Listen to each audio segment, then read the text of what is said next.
now we'll hear from both Julie and we'll hear from Ted. So Julie at SPU and Ted from Seattle University. Julie, do you want to introduce yourself and then I'll jump into the first part? Sure, thank you. I'm Julie Antilla. I am the chair of the Educational Leadership Program at Seattle Pacific University, and I have the privilege of working with principal interns and superintendent interns, as well as doctoral candidates. And it is as delightful to be here with you today as it is to work with them on a daily basis.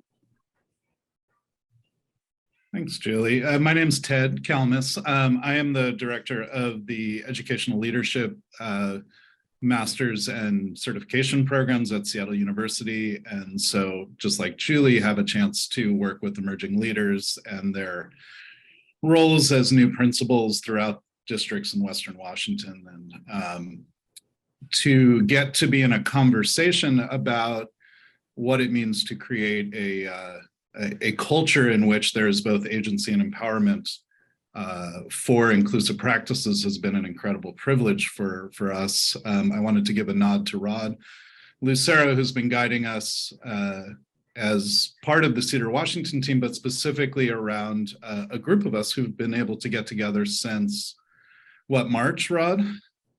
To think about inclusive principal leadership and really ask, how do we build upon the work that Cedar has been doing for some time in thinking about developing best practices and support and collaboration around inclusive design and inclusive practice for our teachers? How do we extend that to think about our leaders? And so since March, we've been gathering really to say, how would we go about leveraging those conversations to some practical work that would actually empower our emerging leaders, our leaders who are in schools or certification programs, and actually to sustain our leaders in the schools.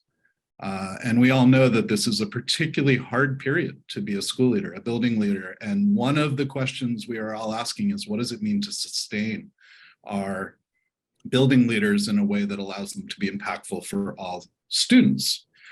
So we started meeting in March, and we began by talking about just some of the statewide initiatives that are happening through AWSP, what was happening with OSPI, and really trying to understand what it was we wanted to elevate in our conversation about principalship. And I'm going to just throw up a couple of slides really quick.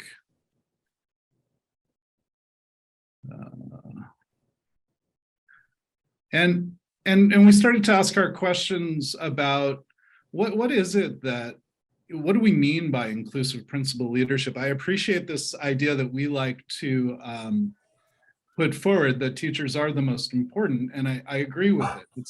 It's the most impactful force, but we also know that when we meet teachers who run into obstacles in terms of being able to address or express their understanding of inclusive design, most often the reasons for that come from gaps, either in the skill, in the culture of their institution, or in the resources they have to either understand or implement the work that they're doing. And so we asked ourselves, what is it that principals need to meet this idea of inclusive principal leadership? How is it expressed? And what skills do inclusive principals really need? And we started by saying we should develop a set of working language to address that. And actually, what we found is that within our room, we had a lot of inherent knowledge. Just like most cases of inquiry, we could build upon a lot of what we already knew. And so let me ask you, when you think about what you wish your building leader or your principal had, what basic skills they had in order to be as inclusive as possible, what is it? Can I ask you, just throw some things in the chat for a moment here. What are the fundamental things that you think, boy, if our principal could just X, we would have a better chance at achieving the idea of an inclusive culture in our schools.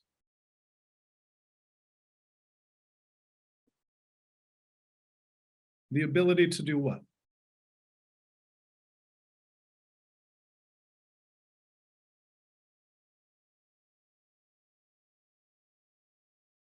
So throw some ideas in the chat, and let's see what this room thinks needs to be on that list. Thanks, Amalia. Thanks, Ashley. Great.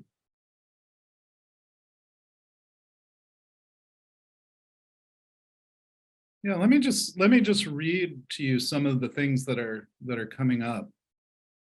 Lose the fear of contacting families and asking really personal questions. There's two ideas in there, right? The connection to families, but also this idea of fear. Understanding the math.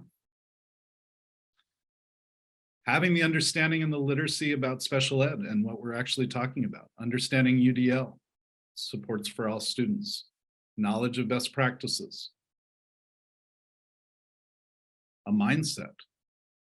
Having a vision that everyone belongs. I love it. Someone who's action-oriented. Someone who's willing to simply prioritize this work. Empathy, belonging, that this is a service, not a place. I'll let you skim down a couple of the others. What's noticeable is even in this room, we see some layers of ideas. We see some literacies that we would want our principals to have. We see some cultural skills we want them to have, and we see some ability to express and support vision. And that's exactly where we landed as a group. And what I'll share with you is the language that we ended up using as a working vision for what inclusive principal leadership would look like. Not as an idea to say, we're going to impose this on anyone, but to say as a group, how can we begin to think about what it is we want from our principals so that we can then begin to ask, how is it that we could address the gaps and figure out what people need in terms of education or policy action. Just to share with you what came out of our group, I think you'll hear some similar themes. We said that an inclusive principal understands the layers of system. They understand the resources that are needed. They understand how policy, program, and practices work in tandem to implement and develop effective educational experiences, and that we really need our principals to be knowledgeable about the various kinds of managerial systems that are either inhibiting or supporting the development of personalized learning. We talked at great length about how important it is that our principals are able to build capacity related to the understanding of and the ability to practice inclusive curricular design and practice. So who they hire, how we train, how we build our gen ed teachers, how we team within the school, how we have systems in place that identify, recognize, and respond to individualized learning profiles of each student. How do we create that? And then, as a couple of you put down, not just these managerial skills, not just these technical skills, but really important is somebody who communicates a vision and cultivates a culture behind that vision.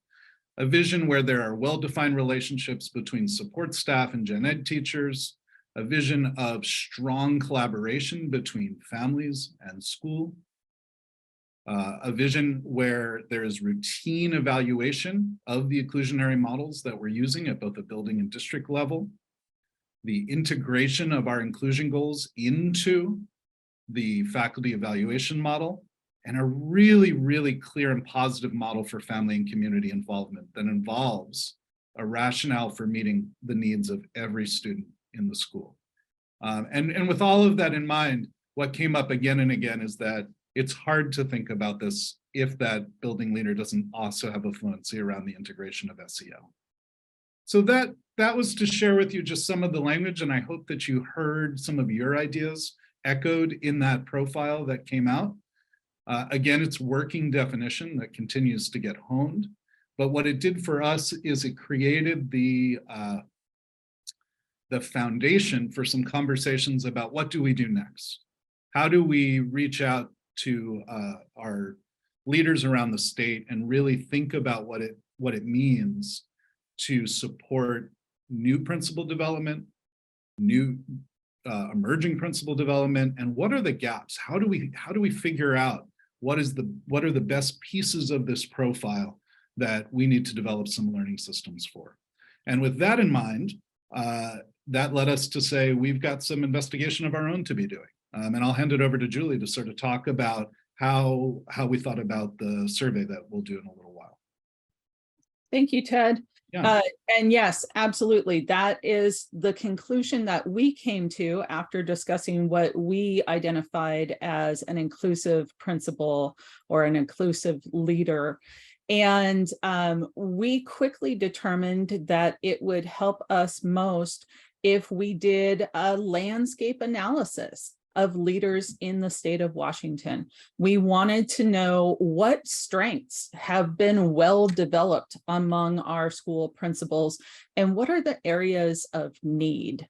What we did is we decided, well, one way is to hear from all of you, hear from the field about what you were prepared to do, and maybe start to identify what you weren't well prepared for. Or maybe you are noticing in your school principal, if you're working in a classroom or as a specialist, what can you tell your principal has been well prepared in, and what are those areas of need that are coming forward? So we wanted to do a gap analysis. And we started to work on this. As Ted said, we've been meeting since March, but really over the summer was when our intense work started. And we collaborated regularly. There were representatives from 5 universities, from WASA, from AWSP, from OSPI, and we worked on a regular basis over the summer to start to articulate what some identifiable markers might be for an inclusive principal leader, and to arrange these markers into categories in a survey. What we ended up doing was putting together a survey that had several sections, and you'll see the survey in just a little bit, and you'll find that you'll start with a section on demographics that really helps us frame where this knowledge is in our state. But then what you'll see is we've actually divided the survey into sections of 5 P's. So let me just pull up a slide here for us, and you'll see this is how we organized the survey. We wanted to look at policy. What do you or your principal know about the legal aspects of special education, of inclusion? How about purpose? What is the why for principals being inclusive leaders? And then we have a section on personnel. So what is it like for an inclusive leader to work with others on staff and at their school site? We do have a section on preparation because we want to know how have the preparation programs in the state of Washington been preparing inclusive leaders.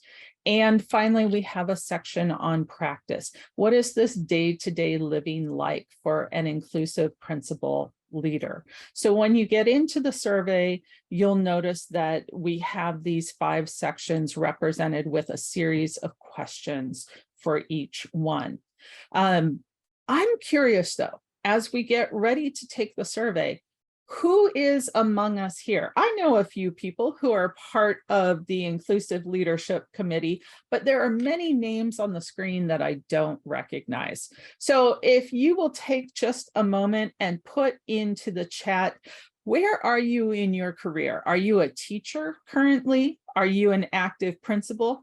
Are you in a preparation program? And if so, is it a teacher preparation program, principal preparation, superintendent preparation? Just let us know, and we'll take a few minutes and we'll read through these and find out who's here with us today. All right, Tosa.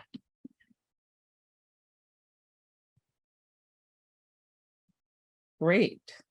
Associate Director, High School Print. I know you, Christine. Hello. Let's see. Okay. Oh, it's going fast now. High school principal, instructional coach, several principals and specialists. We have an intern. Fantastic. Welcome. Principal internship, principal preparation. All right. This is great. So we have a number of different stages of career represented here. And a math interventionist. Fantastic. So this will give us a well-rounded understanding of the state of Washington and inclusive leadership as we take this survey. But let me tell you about the steps in the survey. The survey is online. In fact, let me post right now in the chat. I know that Aiden sent this out earlier, but here is the link for the survey that I will invite you to use in just a few minutes. We are looking for you and all of your colleagues to complete the survey by mid-November. We want to get the results in so that we can start to analyze them. You may be as curious as we are with what data will come out of this survey.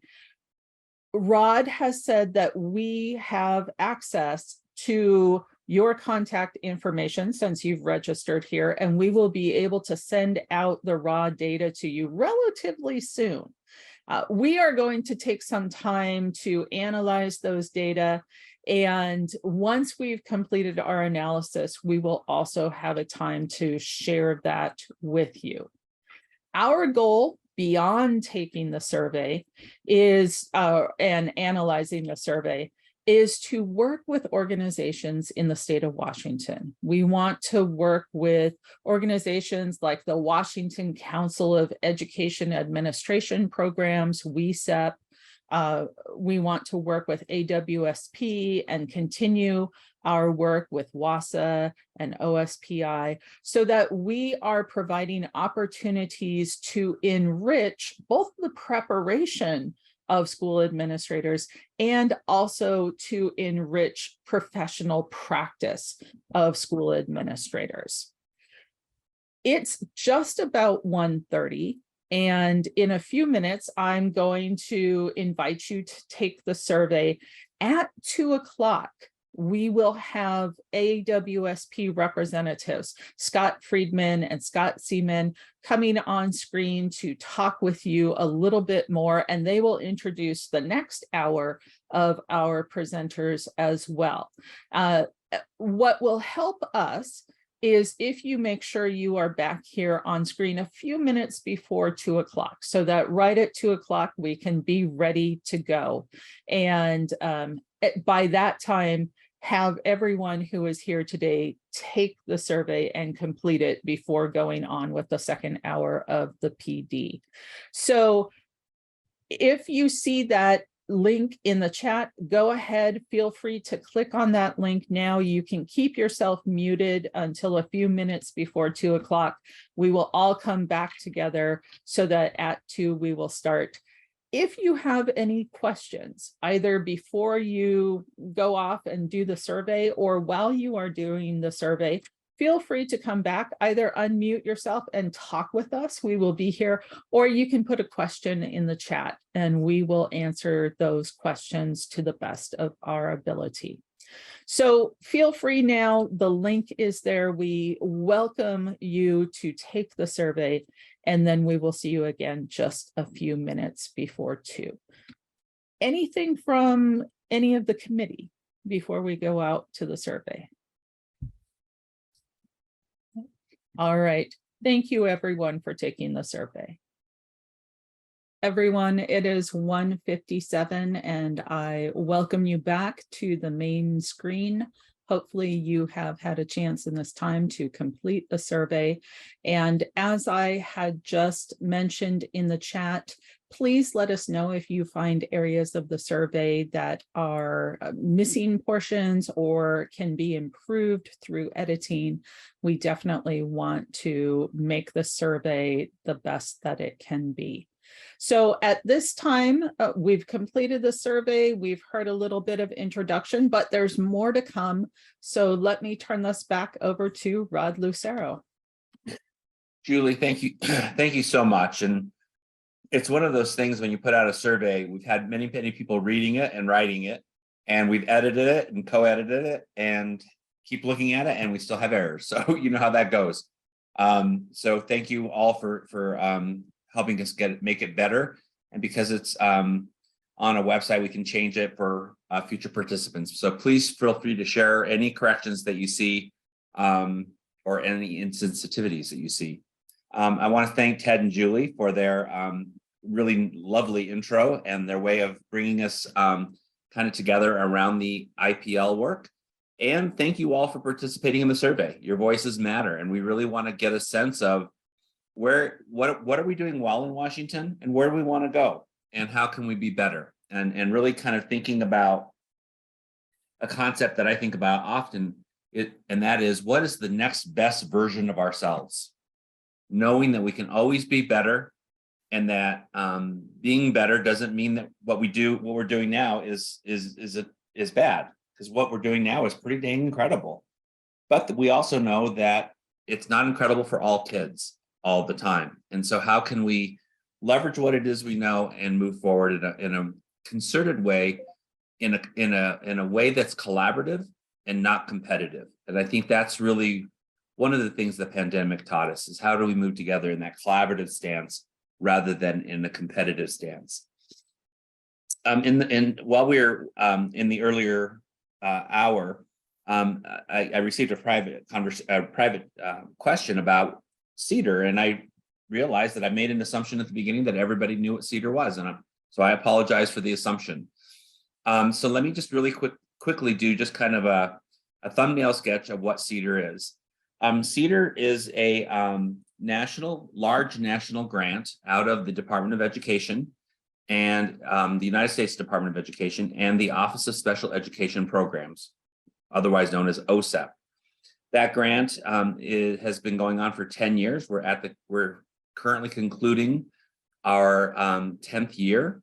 That has come in 2 5-year chunks. The first chunk was 25 million. The second chunk of money was about 20 million. And we've just recently found out that we've won the third iteration of the grant, which will be a $17.5 million grant to move into CEDAR 3.0.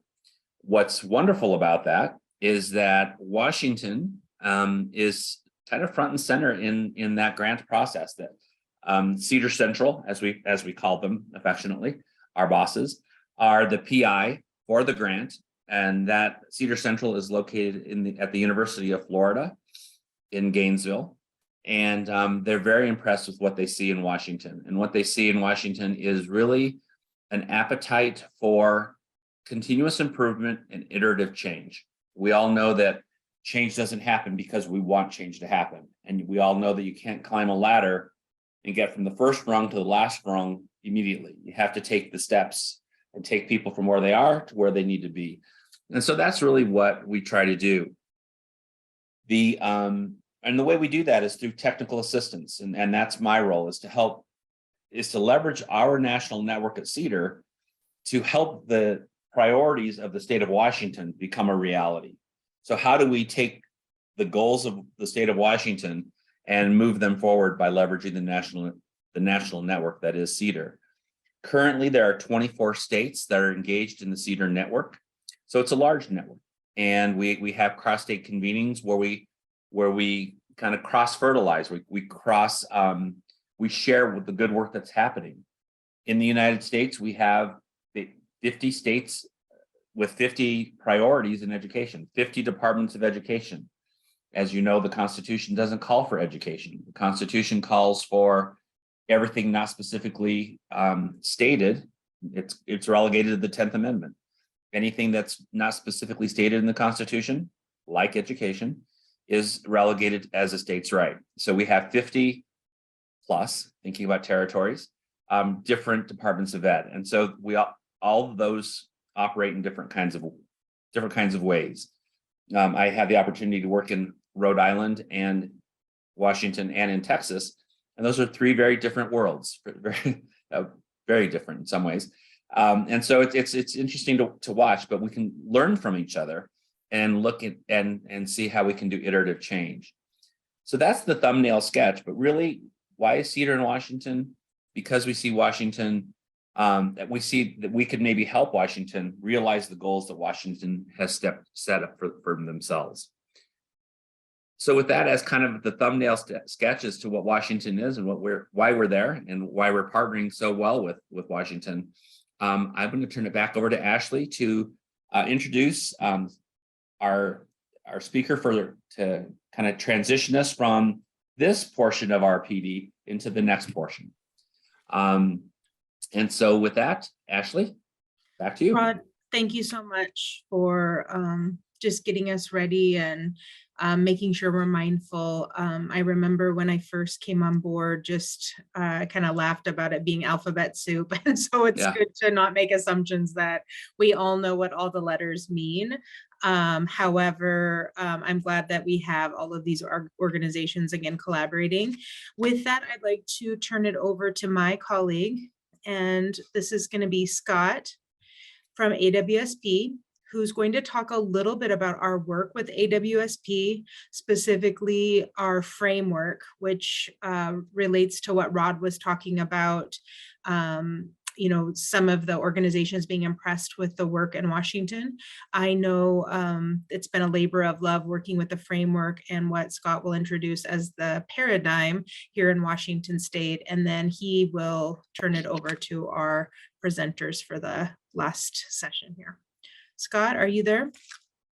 I am, and thank you so much, Ashley and Rod, and I appreciated the connections, Rod, there with Cedar and how that is aligning with our state, and really enjoy the opportunity here to be able to share just a little bit of the work that AWSP is engaging in with the wonderful foundation that Chris Esplund, that Dr. Esplund began 2 short years ago. It seems like 3 long years ago, maybe in some way, shape, or another. But and the work that Ashley is coming out for, I can't count very well or add very well, I guess. But it's all blurring together. But and the work that Ashley is now coming alongside and doing, and I know that you shared earlier today, you'll hear from Helene and Chris about the work that's been happening in Washington State.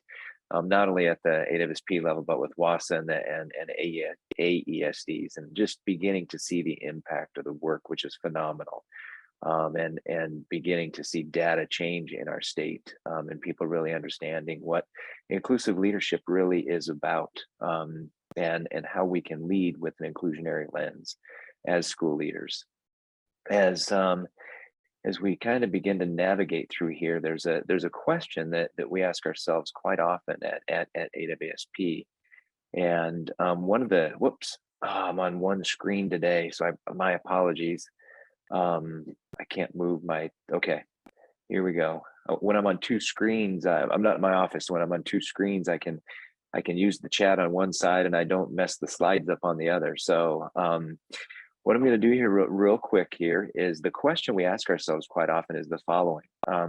What is principling? And we ask large groups of people this question because everybody can kind of do the Jay Leno walk down the street and have the microphone in your face and kind of, what is teaching? Well, they know what teaching is. What is principling? It gets a little bit more difficult, but I'm going to put you in breakout rooms real quickly. And I just want you to, because we're all accomplished educators, and I see Kyle and Meredith here are interns, so that means you are much brighter than all of the accomplished educators here because your brains still fire at a quick fashion. But what I'd like you to do in your breakout rooms is come up with your own definition that we'll put in the chat when we come back of what is inclusive principling. If you were to define that, what would that be? And I'm going to open those rooms right now for you. All right. By by nobody returning early, it means you're all typing frantically, trying to come up with that definition. What is inclusive principling or inclusion principling?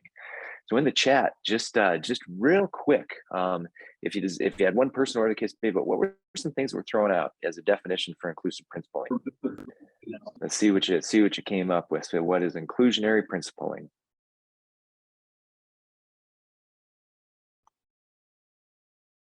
Creating a team culture of value and good. Principles set the conditions. They set the conditions, yes. Everyone is a general ed student. Love it, Christine.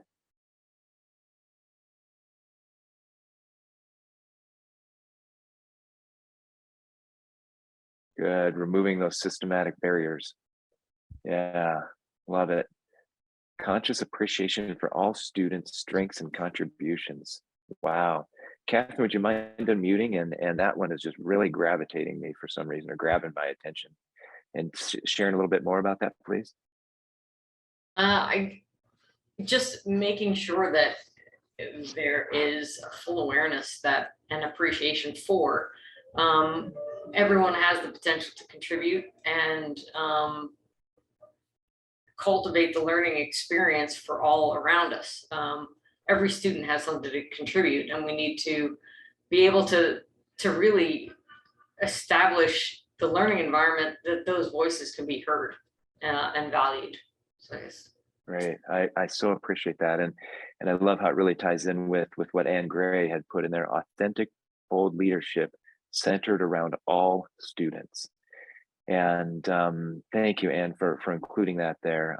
It's a wonderful transition to our leadership framework as well. But just want to read that one more time for all of us, because really that is the heart of inclusionary practices and really inclusionary principling. Bold leadership. And I don't know if I describe it so much as bold as it's required leadership. It's necessary. It's the leadership we all should be doing. It should be centered around all students and be authentic and real for all students as we navigate this and lead with an inclusionary lens. Again, it's a wonderful segue into our leadership framework in terms of one of the tools that we utilize as helping principles become inclusionary principles. So many of you are familiar with this our leadership framework, which is the 8 criterion, which guides the growth of school leaders across our state. And from criterion 1 to criterion 8, as we see through here, a number of different items. And there's so many different places where we see the elevation of inclusionary practices. And one spot that is on my screen right now, when I look at criterion 1, creating a culture, and then really dive into 1.5, creates and sustains a school culture that values and respects and responds to the characteristics and needs of each learner. If we were to dive into the framework and really understand what that definition is, you would see the words inclusive practices being utilized right there, and how we create a culture around that as a leader, and how we move forward in that lens. And many of the comments that people have put in here carry over into so many different pieces. And when you read through a number of the other criterion here and the components that are contained within them, just looking at managing resources. How do we manage resources effectively to include and ensure that inclusion is at the heart of the work that we do as a school leader? How do we close the gap to include that?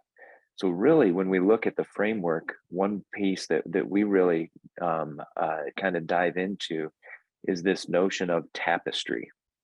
And it's this idea right here that one criterion is not more important than another, that many ways in which we lead, we have to lean into multiple criterion at the same time. And being an inclusive leader calls on every aspect of our leadership ability to be able to do that. Because again, as we're working to sustain and create the culture around inclusion and a culture of belonging, how are we improving instruction to make sure that happens? How are we aligning curriculum to make sure that students are getting the exact curriculum that they need at that given time? How are we planning with data and utilizing data in a fashion and manner that's going to inform our system? It's going to tell us whether our leadership moves and our problem of practice and our theory of action is really having the impact that we're looking for. How do we engage those families when we think about inclusive practices and describe that? How do we work with our staff? So you see that the framework is really a great overlay for that, and how inclusive practices covers every aspect of all 8 criterion. But we also know that none of this work can be done without leaning into criterion 1. It's all about culture. It's all about culture and relationships. And we say quite often that culture is what the leader allows. So in our professional development opportunities with interns all the way up through seated principals that have been and assistant principals for an extended period of time, we really lean into that quote and kind of unpack that. Culture is what the leader allows. Well, as you navigate your day, what will you allow as a school leader? And will you choose to include as you go through the work that is so critically important for not only kids in our schools, but also the families that support the kids that come to our schools? So we ask ourselves this question quite often: is what can we do on top of the work that is already being created in these partnerships with CEDAR and IPL and AIPL and AESD and the work that Dr. Esplin and Helene have done along with the ESDs that Ashley is taking over is just wonderful. We know that we can help engage in principal preparation programs, and that is a critical spot. Many of you have taken the survey, or you will be taking the survey, and you've probably shared and talked about the fact that, I mean, I can think my principal prep program. I don't know that inclusive practices was something that was woven throughout every single class that I took, every single course that I took. It cannot be a standalone. It has to be part of how we think and how we lead and how we operate. And so in the principal preparation programs, how can we as AWSP come alongside and help support that work at the same time? So via our aspiring leadership workshops and other things we do with our intern members, how can we help support the development of an inclusionary practices lens for school leaders? So when they walk into the building and get their keys, they'll be able to hit the ground running and lead with that kind of with that kind of an outlook and that kind of a moral imperative, which is critically important. The second thing we really need to pay attention to is really gaining an understanding of what our current leaders are saying. What do they need? What do they understand? What do they know about inclusionary practices? What do they know about push in? What do they know about gen ed courses? What do they know about systems of support? What do they know about how you create a schedule that lifts inclusion, that removes barriers to inclusion? And so we need to begin to listen to what our school leaders are saying and continue to do so. And the survey is another large part of that. The other piece is in everything that we do is be intentional about inclusion. And that intentionality isn't, like I said, a standalone piece, but it's really something that's woven throughout all of our professional learning. How do we offer opportunities for people to engage at a level with which they're ready? How do they access the information? What kinds of resources do we provide? Do we set our professional learning up in a UDL fashion so people can see the work at action and so they can engage? So we're intentionally modeling what school leaders can do with their staff and how they can lead their staff in terms of inclusionary practices. And then the final piece is how can we influence the national voice? And what are some opportunities and options that we have there? Some of you are familiar with our school leader paradigm. And as we look at the paradigm, again, this becoming while doing, and on the right-hand side, many of you are familiar with the culture, systems, and learning.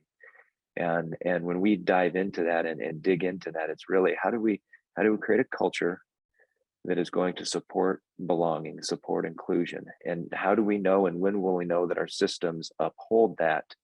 And what kind of learning are we going to be responsible for collectively together to ensure that that happens?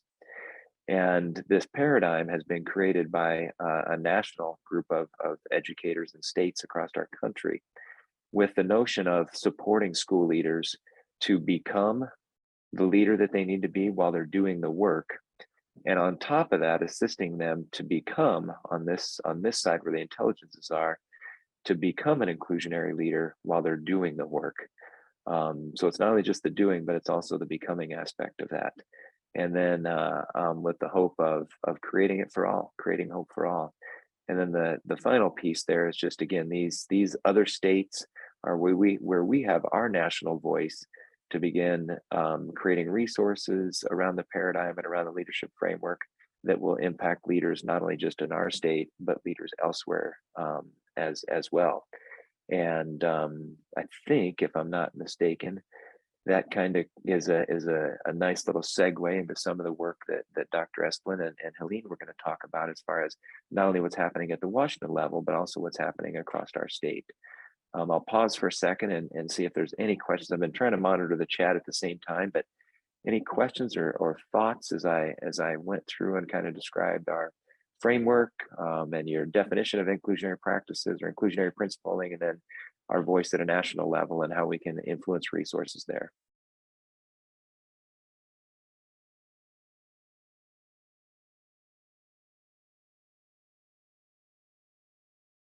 And I'm going to jump on in, and I'm sure people will make use of the chat box as need be, as questions arise for you and or any of the others to respond to.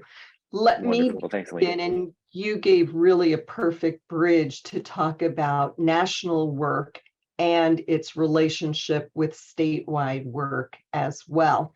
And Chris, I'm going to turn it over to you for a quick introduction, and then I will pick up from there. Sure. So good afternoon, everyone. My name is Chris Esplin. I'm the Associate Director of Educational Administration Programs at the University of Washington, Tacoma. And I'm really privileged to be here.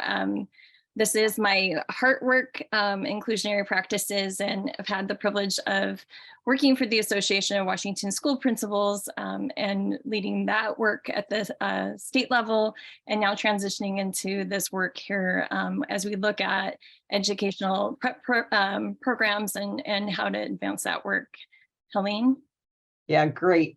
So I'm Helene Peroff. I serve as the Inclusionary Practices Project Director for WASA, the Washington Association of School Administrators. And both Chris and I, along with others who are on the screen with you and or talked about in the work that's being done, we actually serve on the the Inclusive Principal Leadership Subcommittee of Cedar Center, as well as we serve on a national committee, the Advancing Inclusive Principal Leadership. So what we want to do is to take about the next probably 25-30 minutes to be with you and to share some of our learnings with you and show to you the relationship between the two. The best place, and one of the things that we really do want to drive home, is actually communicated throughout Ruby Bridges Elementary School, which is in the North Shore School District, which is for children and adults alike. You're a leader, you're a learner, you belong here. And we'll dig in a little bit more to that with that. So right now, we just want to take a minute, and Helene's going to go ahead and put a link for an interactive agenda in the chat. But really, just setting the conditions of learning today, we wanted to just, kind of name that we're not going to necessarily give you a takeaway where you have a plug and play strategy to start implementing tomorrow, but rather we're just scratching the surface of truly deep work. And we're crafting this time around, for you to think away, for you to continue to reflect on your own leadership actions and the context in which you lead in. So central to what we'll do in the bit of time that we have with you is really to pose to you a critical question, an essential question, which is, what is the critical role of the principal in creating, supporting, sustaining an inclusive school? And while you were in breakout rooms before, you were talking about those characteristics, those attributes that really play a part in understanding what it takes to be an inclusive principal. We will talk about the importance of that, the relationship of the Advancing Inclusive Principal Leadership, national work, to inclusive principal leadership, a statewide effort, then the direction we as members of the Advancing Inclusive Principal Leadership Committee are taking and direction that we're moving in. Then what we really want to give the most amount of time to is really talking about some of our own learning, how it impacts you in your role, which is around the dimensions of belonging, and then some reflections on inclusive principal leadership. So what I'm going to invite you to do right now is, if you not by your chat, go ahead and get your cursor in your chat and be ready, because I'm going to ask you to play along with a little game somewhat like Jeopardy. I'm going to give you an answer and I want you to give me the question, but don't put it until I say go. So get it ready, kind of like a waterfall activity. So I'm going to get, again, I'm going to flash up an answer, and I would love for you to form your question around this. Okay, so but don't send it yet, just put it in the chat, and then when I say go, we're going to go ahead and post it. So here's your answer. The number of studies that show educating students with disabilities in separate settings gives them an academic advantage. So in your chat, what would be the question? Don't send it yet. Just hang on to it for a minute. Let's let everyone kind of process that. Okay, go ahead and send it. Let's take a look. What is 3? What is the research that supports your actions? Any others?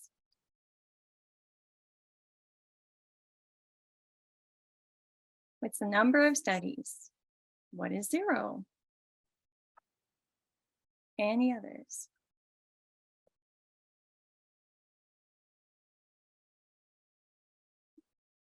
All right, well, let's take a look.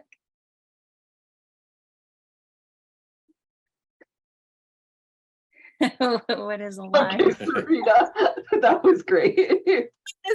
That is fantastic. Yes. What is a lie? Actually, the number is 0. And in fact, the studies go back to the 70s. There are no studies that actually show that educating in separate settings gives students an advantage. And yet we still are engaged in that practice. And so when we think about refinement of practice, we're really good at refining a practice that many of us don't believe in. And so that's what we're going to talk about today.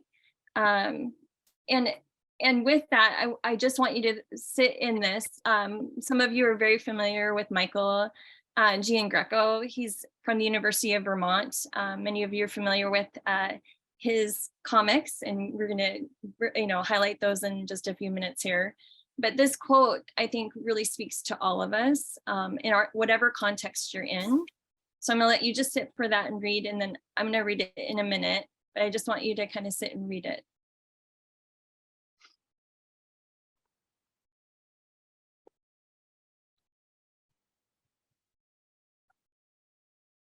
So for every student who remains educationally segregated, there are other students with similar attributes, abilities, and needs who are successfully included.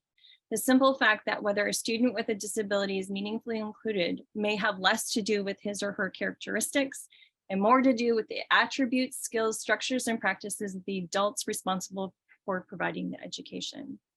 And as leaders, we're a part of, right, the adults providing that education.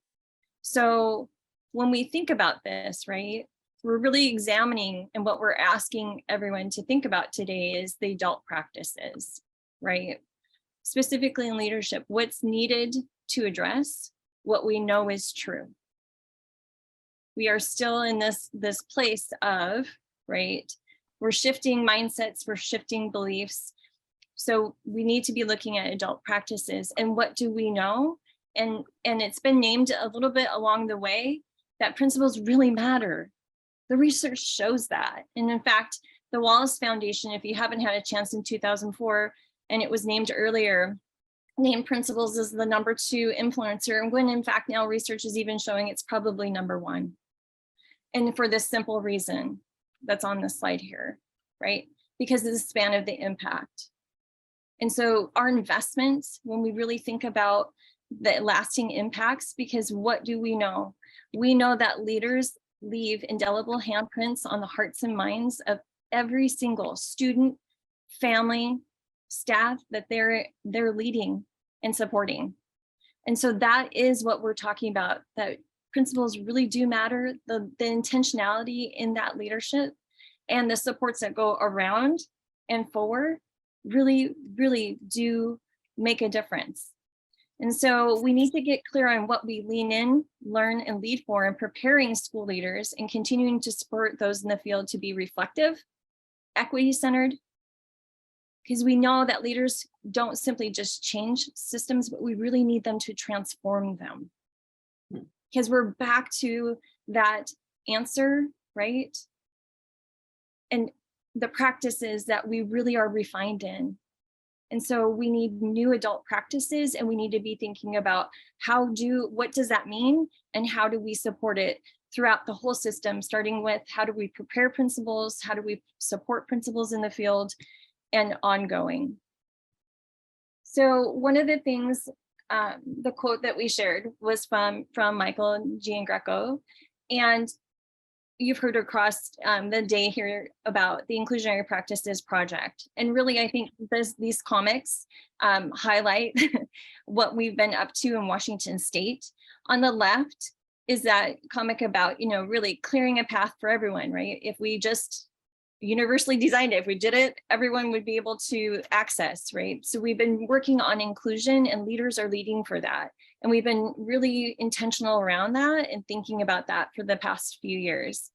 And the one on the right is really around the other part of it, which is inclusionary practices. So what is actually happening within our communities, in our classrooms, and how are we moving towards a more inclusive, right? So we're including students in, but what are those practices to truly ensure that each and every student is getting what they need? So we have those pieces that are happening, right?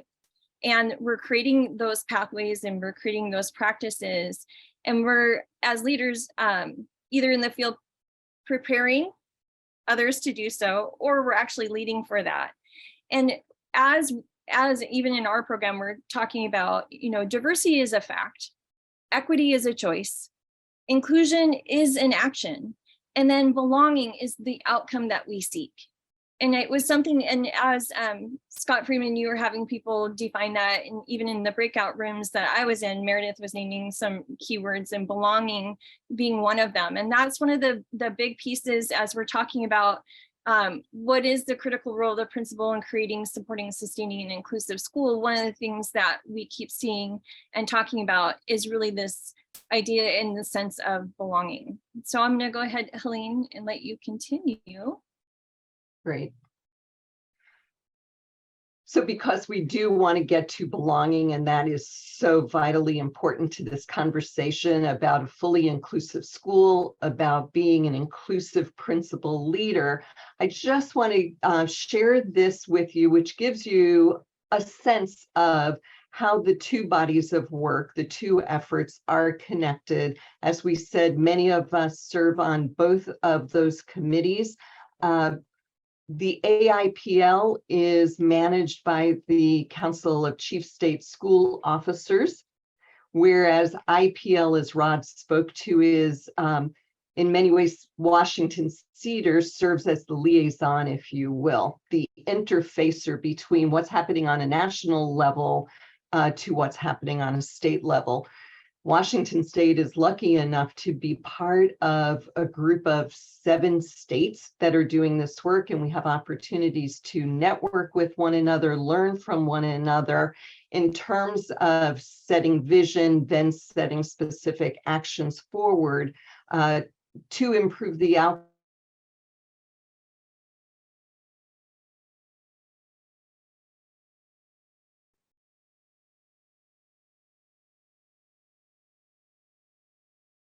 Understand child, if you will. So I think I'm going to just have you go on, Chris, and go to the next one.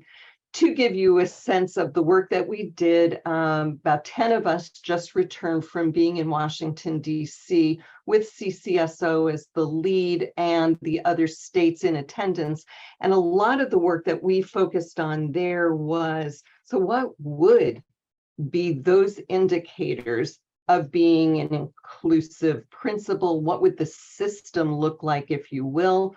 We spent time talking about the different layers of the system, understanding that they each have their own role to play, as well as being absolutely related to one another. Most of our efforts were around, so what would be the look fors? What would be the evidence? What would be the indicators if we really realized what an inclusive setting would look like, what being an inclusive leader would look like?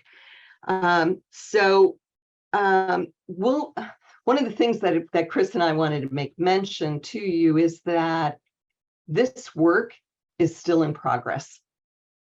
And we are asking for input along the way. So don't be surprised if you're asked for input. We are refining because we think that really helping to set the vision, set the definitions will help everybody in this work. So stay tuned. There's more to come about that, but we had some concerted time together to get a start on it. And it was a start. What I think, Chris, if you go to the next slide, here's what really, really resonated with us. And I think I can speak for the us while we were all together. And it has come up a number of times in a number of ways in the brief hour and a half that we have been together. We had an opportunity to hear from Dr. Eric Carter from Vanderbilt University around the dimensions of belonging. And what he did with us and what we spent time considering while we were together, and think that it would be really beneficial for you as well, and may very well resonate, is to go through the dimensions of belonging, starting with being present and what that means, through and including up to what it is to be needed. And you'll see that he has even extended his work to include an additional dimension, which is to be loved, and what that might look like, how you would define it, what are points to work on. So if you go to the next slide, whoops. As I said, he had us really considering, what are we doing well right now? How do we know? Those are those pieces of evidence that we get. What could we consider doing better or differently around each of the dimensions? And what should we begin doing next? And so while we looked at that at the statewide level, we're going to suggest to you looking at it on a local level, a more local level, whether you are a current administrator and or in a program. So go ahead, Chris. So earlier, Helene had put an interactive learning agenda in the chat, and I've reposted it. So if you are able to go ahead and access that. And what we're going to do, Aiden's going to put us into some breakout rooms. And in that breakout room, we're going to have about 6 minutes where you're going to have time to click on those links. One of them is an article around belonging. The other one is a rubric. And explore, just take about 2 or 3 minutes to look at it. We know it's not enough time to really get a full picture of it, but then to be able to talk in the group around what's resonating, what do you want to know more about, what's possible implications for your work. So we're going to go ahead and send you off into groups. We're going to do it for 6 minutes, and then we're going to be bringing you back. So about 3 minutes to just explore the resources, and then 3 minutes for conversation. And the prompts are also on your agenda as well. Well, good. That's good to hear, Rod. I'm glad that there were good conversations. 100%. And you know what we'd love to do and just surface, and I know there's never enough time, And that's really the learning is when we're in those opportunities to talk to one another and engage. But Helene and I really did want to put voices into the space, either around what you just had dialogue around in discourse, and or, you know, is there things getting clearer about belonging? Are you thinking about your own leadership moves or things that we need to consider in terms of inclusionary principleship? What are the things that we need to be thinking in that bigger picture idea? So would love to hear, you know, just a minute or two, couple voices in the space. If you could go ahead and just unmute and share out what you all were talking about and what you're thinking now. I'll jump in real quickly. Deanna and Ashley and I talked about what a great way that that the Dr. Carter's graphic really lays that out for us, and it's stuff that we know, but it helps us put a more tangible lens to it. But it's not stuff that we have to tackle immediately. It might be that you tackle one or two. It might be, hey, we're going to work on feeling befriended this semester. That's our goal for this semester. And how do we do that for students in our school? And how do we do that also with adults in our school?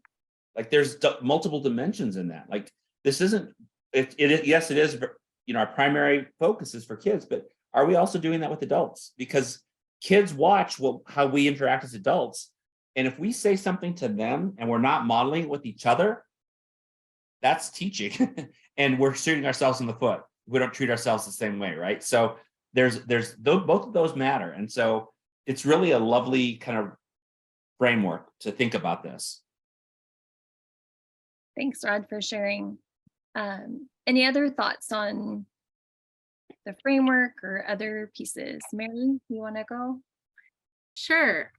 So I also looked at the rubric, and one of the things that I really liked about it, resonated with me. A lot of the schools and districts that I'm working with right now, doing a lot of thinking about how do we define student success in a way that's not limited to academics, right? And so I feel like there's a lot of things in this tool that kind of get to that. But one of the other things I was thinking about is that it's about, you know, the experience of the student with disabilities. That's what this rubric is speaking to. But there's also a component of like, how are we teaching our students that aren't identified with disabilities how to be in relationship and community with people who are different from them? So it's both of those things. Like, how are we building the skills all around? So I really loved that, and thinking again about, it is about students with disabilities, but it's also about everyone else. I think Catherine had one thing, and then maybe let's hear from Catherine. Well, it was just really connecting to what Mary just shared. And, you know, we looked at like known and needed, and really being able to identify what are the barriers or what are those fears associated or the motivations that block the way of people being known. And that's wholesale, like Mary was talking about, you know, identify integrally, oh my gosh, I can't speak right now, in the classroom environment, gen ed and students with, you know, IEPs or special needs or anything like that, they're all the same. There's gen ed kids first. So how are they known? What are their unique, you know, narratives and that type of thing, to start breaking down the fear of the unknown. Of that.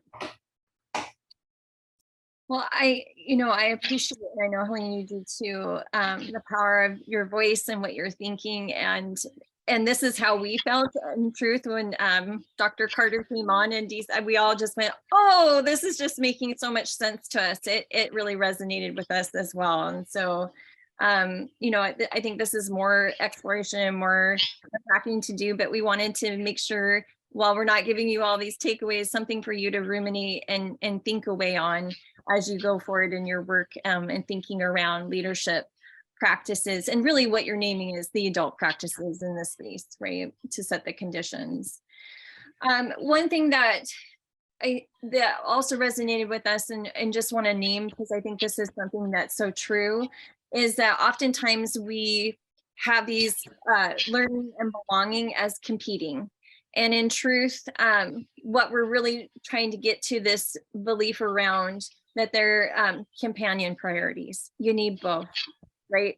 And so that they can exist in those ways. And then when we think about the Red Star, what are those conditions that we're setting as adults in the space for the adults as well as the students? And this is a way in which we can frame it and think about it. So Helene, do you want to add anything to this before I get to the last piece? I'm just thinking about Mary's comments and the other comments about as schools are really looking at defining student success, it's not an either or proposition. It's both and we believe those dimensions of belonging help us to understand one of the axes, if you will, of what would student success look like and what potentially can people do. And then I can just leave us with this quote. Another speaker who we heard while we were in DC at the convening was Valerie Williams, who is a director at OSEP, the Office of Special Education Programs. And she set forth to us a call to action, if you will. And what she said was, we need to be bold, we need to be urgent, we need to push the envelope. And that really spoke to us as well. And as you think about like Rod's example of choose one, what are we doing for students to feel befriended? It's a piece we can move forward, and the need is now to do that. So for Chris and me, we just want to say thanks for this opportunity to share a bit with you. Yes, thank you, everyone. Well, and as you heard, go ahead, and Ashley, I'll turn it over to Ashley and then she'll kick it back to me. So Ashley. Helene and Chris, thank you so much for your expertise. I really appreciate connecting it to the work that you did in DC, along with Cedars in partnership. Just, I feel like we now have some practical, I like that, think-aways as we actually are in the building, in our classrooms, doing our internships, wherever our roles are, just to be a little bit more thoughtful. Creating an alignment. Go ahead, Rod. Voice. Great. Align it with our discipline. And Ashley, thank you so much for serving as our MC in such a wonderful way and so elegantly done. You know what, Rod? You and thank you for inviting me. That's one of the characteristics, right? And I feel now that I belong. Absolutely. I just needed to be invited. There you go. I love it. I love it. There we are with inclusion. Aiden, do you have anything that any instructions in terms of clock hours or anything you need to do to wrap up?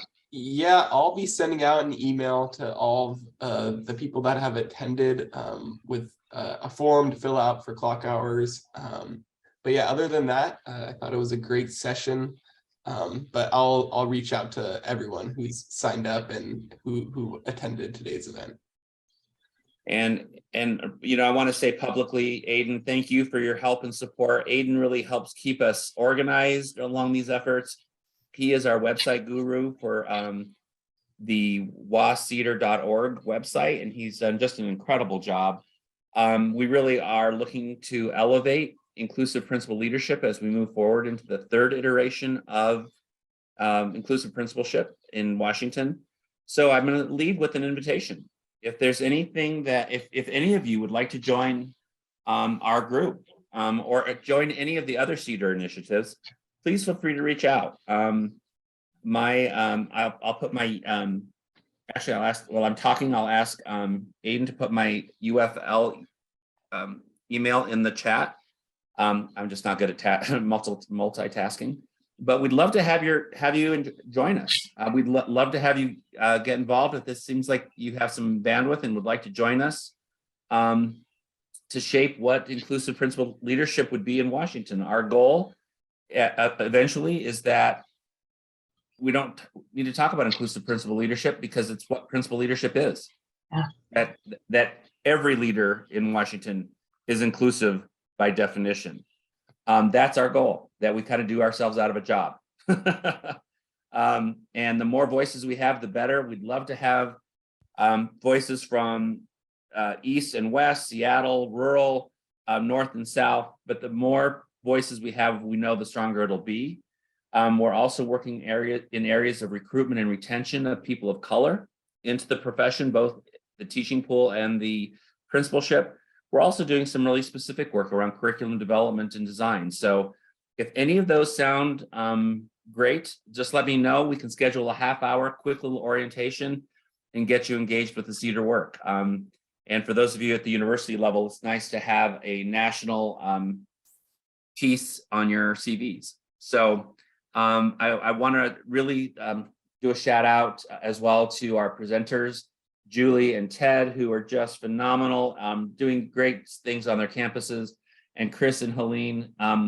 Chris, who was at AWSP, but now at the University of Washington, and Helene, who's at WASA, whose minds are just humbling and passionate and compassionate, and I'm a better person every time I get a chance to work with them. So I guess I'll end with welcoming Mary Waldron, who is at PSESD, who's on the call. She is new to our group, and this is kind of her first call.